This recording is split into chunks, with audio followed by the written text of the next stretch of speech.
പത്തനംതിട്ട പന്തളത്ത് RSS ജില്ലാ സേവാ പ്രമുഖന് നേരെ പോലീസിന്റെ അതിക്രമം. മുഖ്യമന്ത്രിയുടെ വാഹനവ്യൂഹം കടന്നുപോകുന്നതുമായി ബന്ധപ്പെട്ട തർക്കത്തെ തുടർന്നാണ് പത്തനംതിട്ട സംഘജില്ലാ സേവാ പ്രമുഖ് CG ബിനുവിനെ പോലീസ് മർദ്ദിച്ചത്. സംഭവസ്ഥലത്തുണ്ടായിരുന്ന സ്ത്രീകൾക്ക് നേരെയും പോലീസിന്റെ അസഭ്യവർഷം. വിശദാംശങ്ങളുമായി ദൃശ്യങ്ങളിലേക്ക്.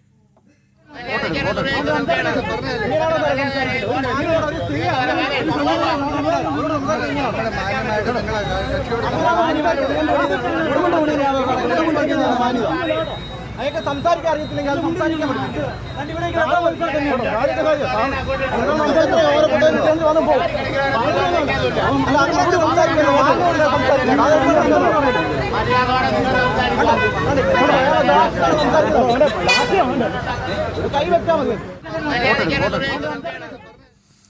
വിവരങ്ങളുമായി ഗോകുൽ രമേശ് ചേരുകയാണ്. ഗോകുൽ, എപ്പോഴായിരുന്നു പോലീസിന്റെ അതിക്രമം? എത്രത്തോളം പ്രതിഷേധവും ശക്തമാണ്?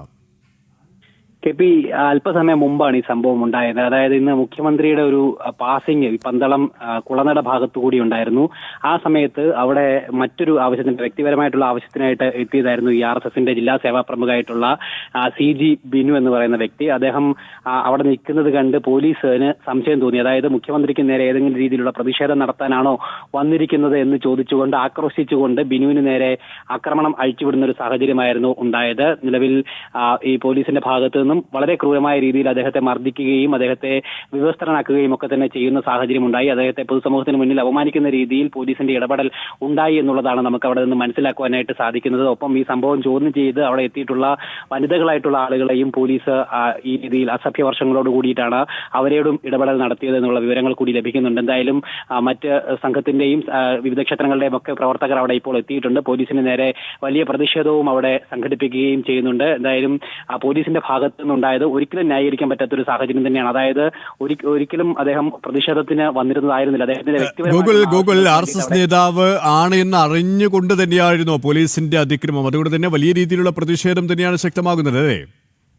തീർച്ചയായിട്ടും സുരേഷ്, അതുകൊണ്ട് തന്നെയാണ്, അല്ലെങ്കിൽ ആ രീതിയിൽ പോലീസ് മനസ്സിലാക്കിക്കൊണ്ട് തന്നെ മനഃപൂർവ്വമായിട്ടുള്ള ഒരു ആക്രമണം അദ്ദേഹത്തിന് നേരെ അഴിച്ചുവിടുന്ന ഒരു സാഹചര്യമായിരുന്നു ഉണ്ടായത്. അദ്ദേഹം തീർത്തും വ്യക്തിപരമായിട്ടുള്ള ആവശ്യത്തിന് വേണ്ടി, അദ്ദേഹം ജോലി കഴിഞ്ഞ് അതുമായി ബന്ധപ്പെട്ട എന്തോ ആവശ്യത്തിന് വേണ്ടിയിട്ട് ഈ കുളനട ഭാഗത്ത് നിൽക്കുകയായിരുന്നു, ഫോൺ വിളിച്ചുകൊണ്ട് അവിടെ നിൽക്കുകയായിരുന്നു എന്നാണ് മനസ്സിലാക്കുവാനായിട്ട് സാധിക്കുന്നത്. ഇത് കണ്ട് പോലീസ് ഒരു കാരണവുമില്ലാതെ അദ്ദേഹത്തിന് നേരെ ആദ്യം അസഭ്യവർഷവുമായിട്ട് ചെല്ലുകയും പിന്നീട് അദ്ദേഹത്തെ ക്രൂരമായിട്ട് ആക്രമിക്കുന്ന ഒരു സാഹചര്യമാണ് ഉണ്ടാവുകയും ചെയ്തിട്ടുള്ളത്. എന്തായാലും അതിനുശേഷം അദ്ദേഹത്തെ പൊതുസമൂഹത്തിന് മുന്നിൽ വലിയ രീതിയിൽ അപമാനിക്കുന്ന രീതിയിലുള്ള ഇടപെടലും പോലീസിന്റെ ഭാഗത്തു നിന്നും ഉണ്ടായി. അത് മാത്രമല്ല, കൂടെ വന്ന മറ്റ് ആളുകൾക്ക് കൂടി ഈ രീതിയിലുള്ള ആക്രമണം പോലീസിന്റെ ഭാഗത്തു നിന്ന് നേരിടേണ്ടതായിട്ട് വന്നു എന്നുള്ളതാണ് നമുക്ക് മനസ്സിലാക്കുവാനായിട്ട് സാധിക്കുന്നത്. ഈ വിവരം അറിയിച്ച് അവിടെ എത്തിയിട്ടുള്ള മറ്റ് വനിതാ പ്രവർത്തകരടക്കമുള്ള ആളുകളെയും പോലീസ് അവർക്ക് നേരെയും ഈ അസഭ്യവർഷം ചുരിയുകയും ഒക്കെ തന്നെ ചെയ്തിട്ടുണ്ട്. എന്നാലും വളരെ പൈശാചികമായിട്ടുള്ള ക്രൂരമായിട്ടുള്ള ഇടപെടൽ തന്നെ പോലീസിന്റെ ഭാഗത്തു നിന്നും ഉണ്ടായിരിക്കുന്നു എന്നുള്ളത് തന്നെയാണ് ഏറെ ഖേദകരമായിട്ടുള്ളൊരു നടപടിയാണ് പന്തളം കുളനടയിൽ ഉണ്ടായത്. മുഖ്യമന്ത്രിയുടെ വാഹനവ്യൂഹം അത് നേരത്തെ ഇന്ന്